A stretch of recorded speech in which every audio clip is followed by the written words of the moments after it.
Thanks for listening to Looking Forward Our Way. We'd like to ask a favor from you. Would you give us some feedback on our podcast? We've made it really easy to do so. Click on the link in our episode show notes. That link will take you to our podcast Google My Business page. Now, you may have to sign into your Google account. From there, we'd appreciate your feedback on the podcast overall, feedback on a specific episode, or a suggestion on what you would like to see us cover in a future episode. All your feedback is really appreciated. Your comments only help us create episodes that will keep us all looking forward our way. We are looking forward our way. Hi, this is Brett, along with Carol, as usual. Hi, Brett. How's it going? Okay, and we're on the road. Yes, we're part of the first annual Word Bridge Now Summer Celebration of Educators, and part of our recording today is to talk to some local authors, and with us is RJ Jurek. He has a book called A Rift Between Worlds, if I can speak. And RJ, thanks for taking the leap and being on the podcast. Appreciate it. No problem. So tell us a little bit about yourself first, and then we'll get into book and some other nuances too. Yeah. So I am will be a graduate student here soon. I'm intending on going to a Master's of Art in Teaching program. Okay. I originally went to undergrad at Ohio State.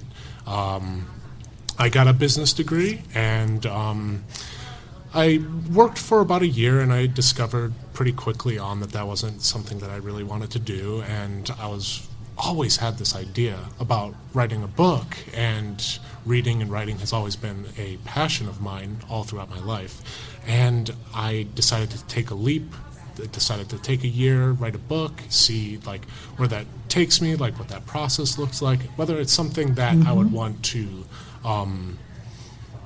commit to, in the long term. And so I wrote this book called A Rift Between Worlds, and it was a amalgamation of a lot of different ideas, a lot of different inspirations, and I think the main crux of what inspired me to write the book was one, a deep-seated passion for storytelling. I really love storytelling. In fact, I make it's something I enjoy just as a hobby. I love to play Dungeons and Dragons with my friends. I like to world build and create characters and role play. It's just I've always had that passion for storytelling, and I wanted to extend that to writing. So the main idea of A Rift Between Worlds is kind of I've always been very passionate about imagination as well as a child's capacity for imagination. How it's almost it's almost intensified when you're a kid. Right. Oh, yeah. You go outside. I mean, at least I did this as a kid, so I don't know if everybody did this, but I would go outside and I would imagine worlds or characters or whatever and create my own adventures, in my backyard. And I would do this for hours on end. And I always was curious what that would look like in a book.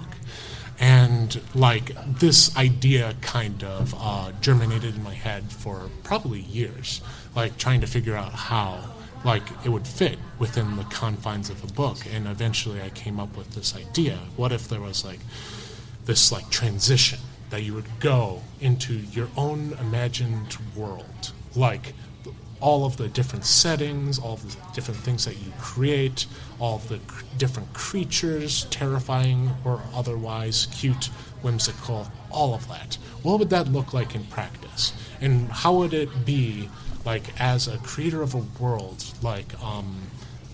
if all of the creatures had free will, they had their own civilizations, they had their own cultures, they had their own way of speaking to each other, and they all interacted within this whimsical, magical place. So that's the inspiration that I had for the book. RJ, you were the kid who got a really fun toy at Christmas, and you ended up playing with the box. Pretty much, yeah. There you go. I like that. I used to carry around just like a stick and pretend it was a sword. So sure. I got plenty of entertainment out of whatever was around. Sure. Without saying how old I am, I grew up in the age of when Star Trek first started. Yeah. And you know the little thingies that they're communicators. Yeah, When it yeah. first started, the communicators were a real thin, long thing, and my dad made me one. It was the coolest thing. Then all of a sudden, Motorola built them later on. Exactly. The flip phone. Exactly. Yeah, exactly. So, I mean, we see kids doing that every day. Right. Yeah. Playing with the boxes, and having their own world. So, but you made this decision to really put it on paper. Yes. So that had to have been a huge commitment and not easy. Yeah, it was. So, I mean, not to, I guess I can mention this, but it was probably one of the most difficult and most fulfilling years of my life, because probably about halfway through the first draft of the book, I had a fairly severe panic attack, and I had to go to therapy for my anxiety and like figure out like how to handle my panic disorder, and like all at the same time I was writing this book, and it really like it taught me a lot about like, because I guess it's hard to describe what a panic attack feels like, but you think that like your mind convinces you that you're about to die, so you essentially have like in your mind you have like almost a near-death experience, and it keeps repeating in your head over and over again, like I guess like a train going across the tracks. Like sometimes it'll be farther away, and then sometimes it'll be like right there, and then other times like it'll run you over. So while I was struggling with that, and I was writing the book at the same time. So I had this.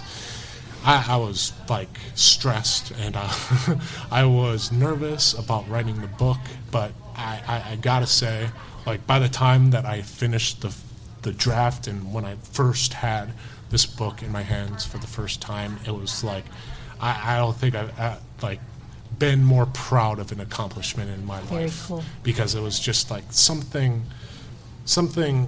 that you basically create out of nothing, like art in general. It's just like creation out of nothing, and that's really the basis of the book in general. So Did that play a little bit of role of how you wrote the book, because Yes. you were going through that? Yeah, it actually did. And in the sequel, I'm actually planning on like delving into topics of like both panic and anxiety in the main character of the book. So I think I can definitely see like how my experience within the book kind of like melded into like the main character, and I see a lot of myself in the main character. Not necessarily, we aren't necessarily the same person. He is like more outgoing than I was. I was very shy, but my main character in the book, his name is Sam, is not shy at all. So It almost sounds like the book. People could say, well, maybe the book was part of the cause of your panic attack, but in actuality, it was probably part of the therapy to help you through. I think probably parts of both, I would say. I would say, and this is something that that I hadn't noticed before, because because before I was always an anxious person, but I always thought it was normal. Like I always assumed it was normal For everybody, sure. Yeah, exactly. Yeah. And once I had the panic attack, and once I had to face up to the fact that I may be experiencing this in a more visceral, and more accelerated way, then I could finally see where these, for lack of a better word, triggers are, for my anxiety. And one of them is when I'm stressed. And this is for everybody. Like writing a book. Yeah, exactly. Yeah, sure. Yeah. And when I'm stressed, like, I tend to be more anxious, and like that's for everybody. Like, and writing the book was very anxiety ridden because I was happy to be writing it, but I was full of self-doubt and both self-doubt and like whether like it would be good enough, whether I was good enough, like. And at a certain point, and I think this realization really helped me, is I stopped caring about like whether I was good enough and started caring more about like what is the story that I want to tell and how can I do it in the best way that I can. And as soon as I had that realization, both my anxiety and the writing got a lot easier. So as a product of 2 graduate degrees, I'll give you this advice, since you're starting grad school, is you'll feel that every semester. I'm sure. School.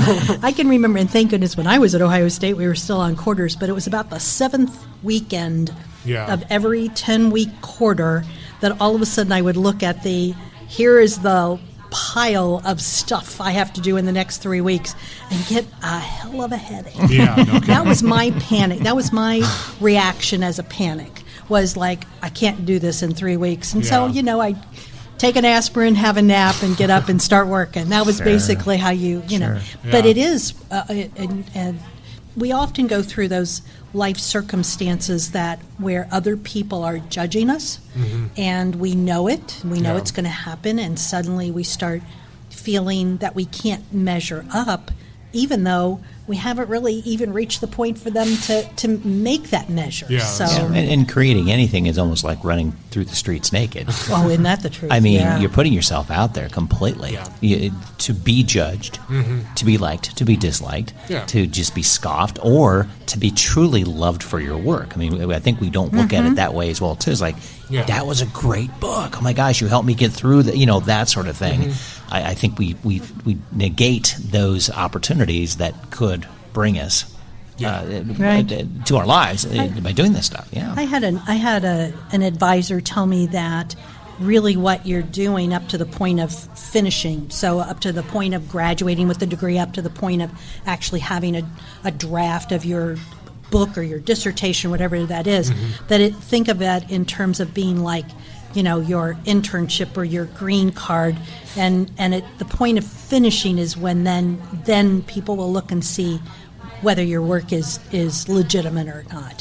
But those steps to get to that point that's tough. It is tough. And I would say a big part of it, like the first draft was lots of fun. Like I had so much fun writing it.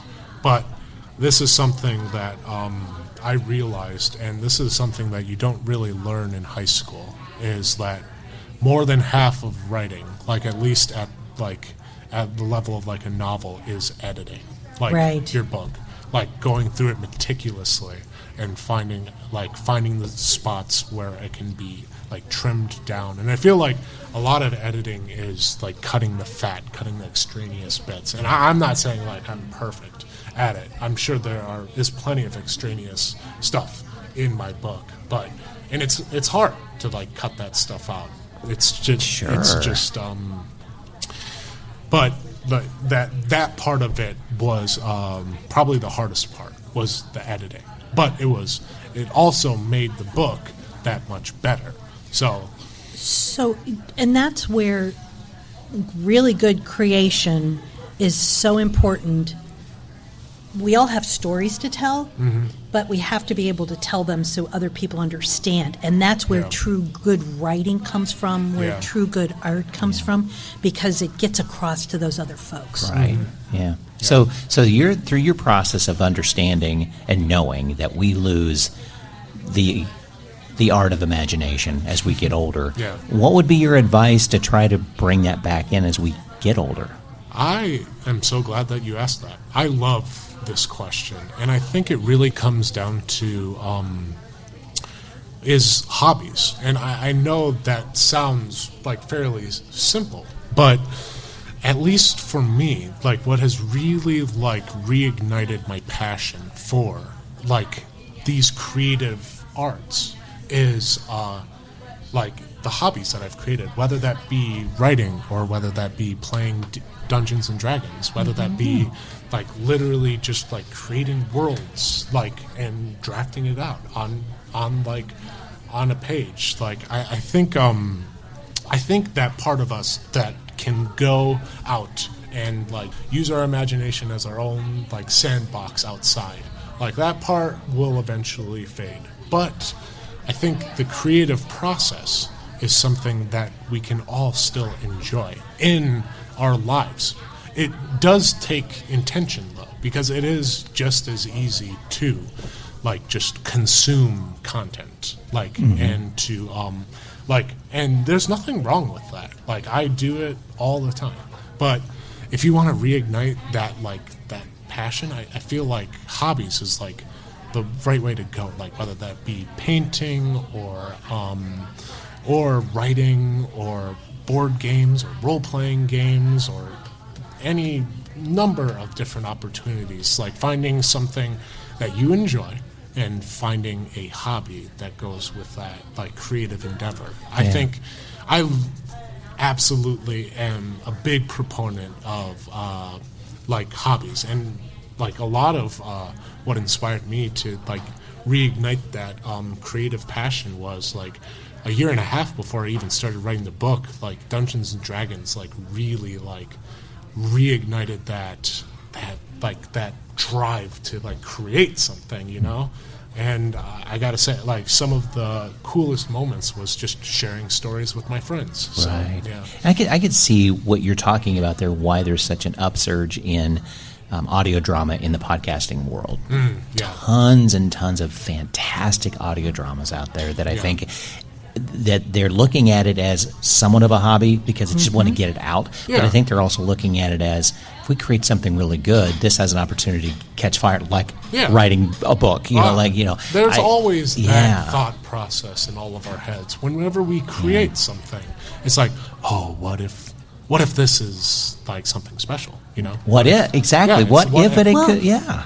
And when we did a couple of podcasts earlier this year on creativity of the arts in the pandemic, and I was fascinated with a friend of mine who lives in Chicago who has done theater, but during the pandemic, everything was closed down. When they started bringing things online, she would do reviews of different programs from all over the world, and the reviews for her local newspaper. Okay. She had done that before, but now suddenly it was magnified in terms of the number of opportunities out there of things to see, and you know, literally everywhere they were posted everywhere. And she's been publishing 1 or 2 reviews every week. Wow!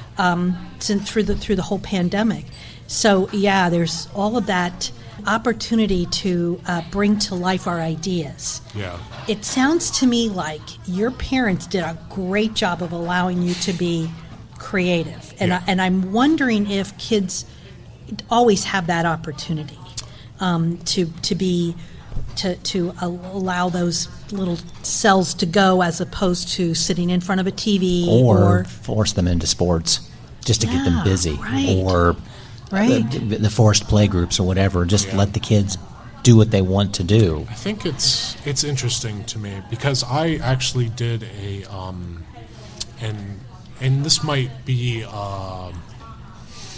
kind of a tangent, but it will kind of make sense here. I did an essay like my junior year of college about like how kids are spending are less and less incentivized to spend time outside, like, and whether that be video games or TV, or the fact that like sometimes I read articles of like kids like playing in their own backyard and all of a sudden like getting Child Protective Services called on them, playing in the backyard, fenced in backyard, like literally, like, and I mean I'm 26 years old, so I can't speak to speak to what it's like now, but when I can't tell you how many times that I just like went out of my backyard and didn't come back for 2 or 3 hours. Oh yeah, we were out in the street. Yeah. When I was little. You know, the creative piece of how we maybe not letting kids do what they want to do creatively as well too. Yeah. And I think one, it's that like fear of the unknown, and I feel like a lot of my interactions with imagination as a kid was outside. It was hardly ever inside. And I think with the internet and being able to see and hear horrible stories of kids like getting hurt, getting kidnapped, like et cetera, like going out, just being in their backyard.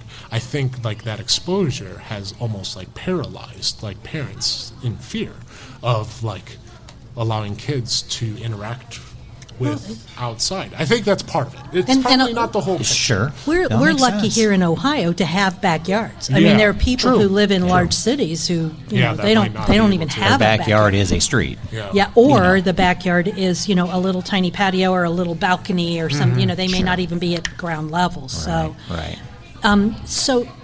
what kind of when I was doing writers' workshops, one of the questions that people always ask the writers, and they would just like groan through it, is, do you have a schedule that you keep while you write, and do you write so many hours a day, and blah blah, all that kind of stuff. So it's like, so what is your creative format or the parameters you work within? Sure. I think what has worked with me, and I think it will be different depending on who you are, but in general, when I was writing the novel, I would set goals for myself. I would set daily goals, I would set weekly goals, and then I would set like long-term goals. So in general, I wanted to get, like, my daily goal was about 500 to 1,000 words a day. That's what I wanted to do. That's a doable goal. Yeah.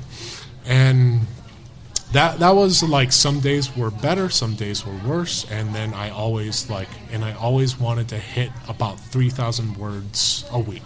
That way, in that way, like, I wanted to finish the first draft of the book in 6 months, essentially.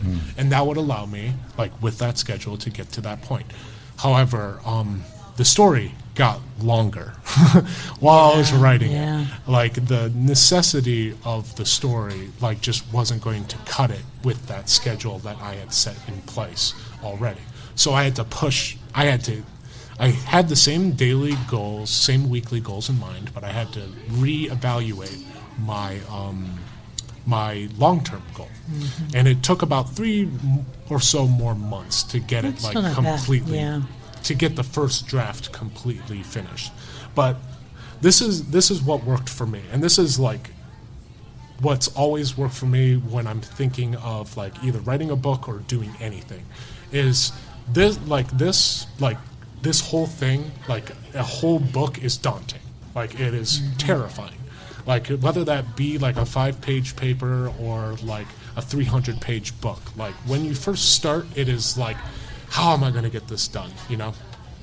So what I always did was take it like step by step, and I would break it down to like manageable pieces. And that's how I've been able to like keep that creative process going, whether that be in writing books or papers or whatever other creative endeavor. I would take it a day by day and like have a plan in mind, but like not be so beholden to the plan that I would hurt the creative process in the long run. And hurt yourself as well, too. Yeah, exactly. Because you could easily say, okay, I'm chucking it in. I can't keep up this schedule. I can't do, sort of thing. It's so funny.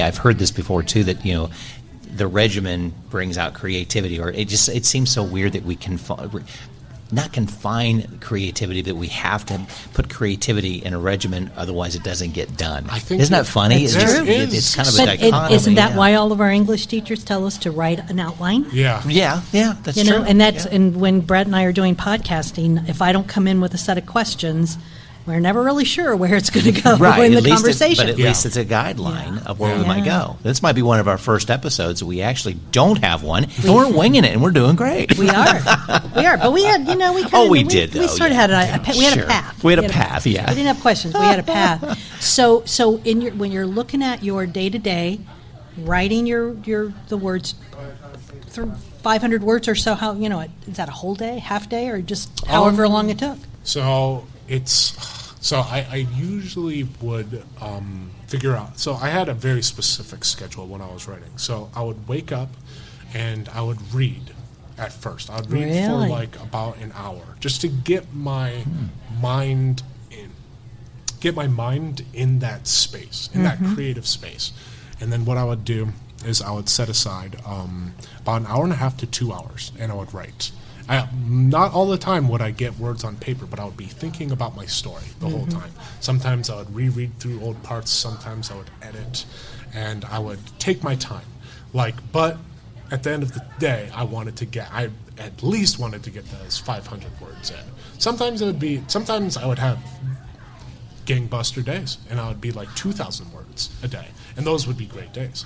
I would set aside those 2 hours, and then I would have lunch, and then I would do another 2 hours, and then I would read for about a half an hour, and then I would and if I hadn't hit my goal by then I would extend it for another hour or so to get that, and then I would run 3 or 4 times a week, so I would set aside some time to do some running as well, and I find myself, at least in the creative process, whether that be running or walking, I think I feel like I brainstorm the best when I'm moving.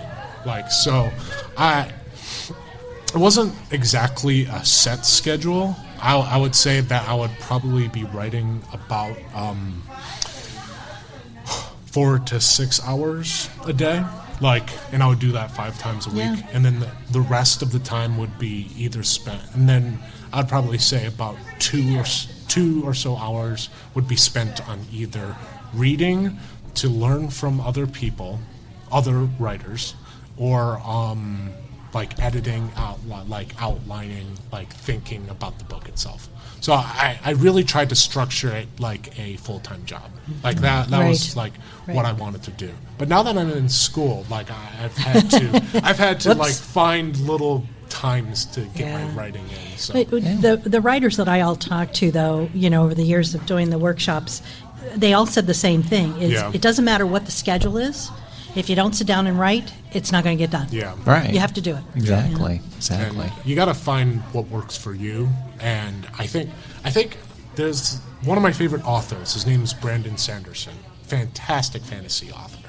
But he is a machine of a writer. Literally can crank out 1,000+ page books in less than a year. And that's a Stephen King level of getting writing stuff down. And he has this web series, YouTube series, where he did a lecture at a college, and he published it on YouTube for free, and he outlined it like this, and this is how I thought of it as well, and it was nice to hear it from him as well. That when you look at it from a bird's eye view, you can kind of see if you stick to a schedule, 250 words here, or every time I write, I'm going to write for 2 hours, and this is how many words I'm going to do. Let's say that you're working a full-time job, and you can't dedicate a lot of time to writing, but you can set aside maybe a day, and you're going to write 1,000 words, 1,000 words in that day. Let's just say that for the sake of argument, and I would say that. Books are anywhere between 50,000 to 100,000, probably on average. There are some that are shorter, some that are longer. So if you do that, 1,000, which would be about 4,000 a month, you would be able to finish, even with only writing once a week, 1,000 words. You'd be able to write 50,000 words, about 50,000 words in a year. Yeah. And that's about the length of a novel. Depending on what you're writing. This one was about 100,000 words. So I wouldn't be able to write this in a year. But when you think of it from an almost bird's eye view, it's not as intimidating anymore. Does that make sense? Yeah, for sure. Well, at least and also hearing from those that you respect, that that process makes sense. It's that it's doable, this is how they get it accomplished. And wow, that guy cranks out that many books doing that. That's amazing. You know, you have more respect for, and he's bringing out quality and such. That's fantastic. Yeah. Well, and you know, and this leads us really to the next part of this is that, and we're fascinated by this self-publishing piece. Right. Let's talk about that. I mean, was that your intent initially to self-publish, or were you shopping out to publishers initially? How did that all, or what were your options? Yeah, so I initially set out to find an agent, and they would then shop the book to publishers. Okay. So in general, how the traditional publishing route is, like you go to an agency, you find an agent that you think would like your book, you send a short manuscript to them, and they decide whether they're going to take it on and to shop it with with one of the bigger publishing houses. Okay. So I did that for a while, like 2 or 3 months, and I wasn't really getting any traction. And I got some feedback from some agents, and I got a lot of messages that said I like the concept, it's really interesting, but I really don't have room in my schedule to fit in your book, or hey, this isn't quite like the book that I usually do, and I can't take your book on. And I feel like with agencies, the way that it is, it's very it almost has to be like a perfect storm in a way. You have to align with the agent, create a story that they're interested in, and you have to find an agent that has time for your project, which is hard. Because I think agents receive probably 20 or so manuscripts every week or something, depending on what agency that you're at. So I wasn't getting a lot of traction, and I knew this was my first book, and I obviously wanted to go the traditional, well, not obviously, but I wanted to go to the traditional route, but I also was very cognizant that this was my first book, first time going at this, and I put a lot of pressure on myself at first, to try to find a publisher. But then I started to think about me as a writer long term, and I started to think of I just need to write. I need to get my voice out there. I need to tell the stories that I want to tell, and I'll worry about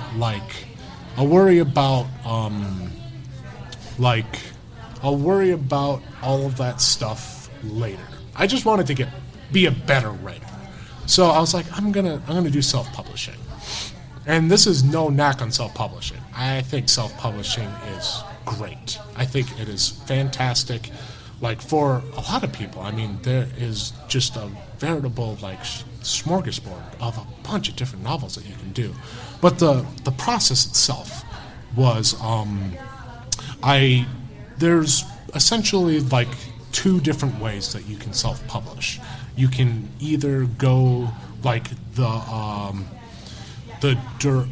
you can either go through and pay a company to market your book, basically do the things that a traditional publisher would do, but you would have to pay them to do that. And I didn't really, I didn't have the money at the time to do that sort of thing, and I've heard very mixed reviews of that sort of publishing. I'm sure it works for some people. I don't think it would have worked for me. Sure. So I have been a long time Kindle person. I've always loved whether that be Audible or Kindle on the Amazon marketplace, and I figured Amazon would be the way to reach the most people. So there is a site that you can go to. It's called Kindle Direct Publishing, and they have a website that will arrange your book to be ready for publishing, from the size of the book to cover design to how the book is going to look, inserting your book into into the format, and then like basically you become like your own creator of a book. Like I basically did most of this on my own. I had my cousin who helped me to edit my drafts, but most of it was my own. Like the cover design, I took the cover actually has a kind of like cute story to it.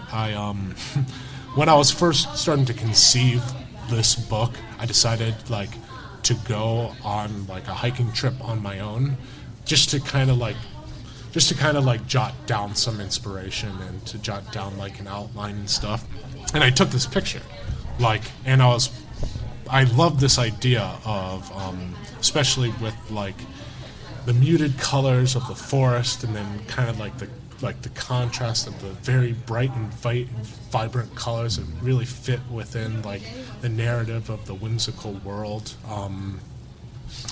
But yeah, I think it was really cool to see the be able to imagine, conceive, and design like all processes of the book.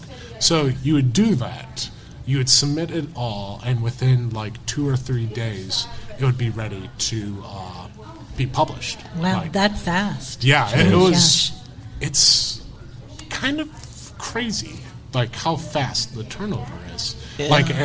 These are I didn't realize made to order too. Well, and as you said, you had help in editing. I think that's one of the things that I've seen with some stuff that was self-published was you could tell that there was not a final edit. So you're like, ooh, that's not good. And I'm not that good of an editor, but if I find it, I'm figuring, it's not, there's some issues. Yeah. So it's good that, I think one of the tips would be make sure you really have a final copy before you get into that process. Right. Oh, yeah. I think I went through, when I was drafting this, I think I went through 5 different drafts, or maybe 6. 5 or 6. Anyway. I edited it until I couldn't think. I mean, obviously I could have done more, but I edited it until I thought this was the best that I could do. And as soon as I reached that point, I knew that it was ready. And it took a long time. Editing took me 3 or 4 months of straight just reading and rereading and very cool. Meticulously plotting it out. And then my cousin, her name's Savannah, Swix, and she was fantastic in helping me edit everything. Nice. So that's nice. Yeah. Somebody you can trust. Yeah. Right. I think. Well, and I guess that leans back toward what you were talking about of just right words. Yes. Because whatever percentage you're putting down is not going to make the book. Yeah. But you got to get it there because it's like molding clay. Right. And getting that statue or the stone, I guess you could say, that statue's in that stone, but there's just a lot of stuff around it that's going to have to go to the wayside. Though it hurts, but it's going to have to. Some days, you just have to put words on paper. Right. I agree 100%. Yeah, amazing. It doesn't matter what you write down, because I think I trimmed at least 5 to 10,000 words out of it by the end. So at least 5,000, I would think. Yeah. So a lot of that stuff is going to be trimmed out or be deleted. So well, again, in a good writer, it's not just imagining a book in your head, but imagining a story that the person who's reading can understand and appreciate, and not want to put it down. Yeah. Because it's such a great story and told well. You're compelled to read page to page. Keep going. That was what I used to tell my students writing their resume. Make sure the first page is good enough that somebody's going to read the second page.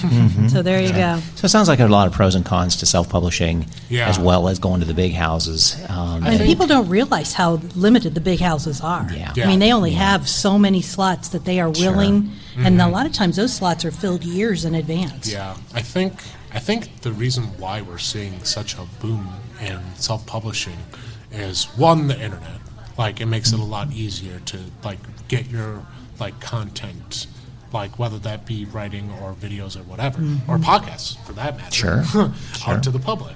It's the one thing, like one other thing that I would like to mention, and this is probably something that I'm not the best at, best to talk to about this, but when you do self-publish, like and this is something that like I am planning to do more of this summer. Like when you self-publish, you need to market your book. You need to like be the publisher. You need to be the marketer. That was a little piece I was not hearing you say. Yeah, exactly. This is why I wanted to bring that Just up. being on Amazon doesn't necessarily mean it's going to be out there. Doesn't mean it's going to be on there. It's So you need the to marketing of it. reach out. You need to like be on other platforms. And I haven't been super great at this because I've been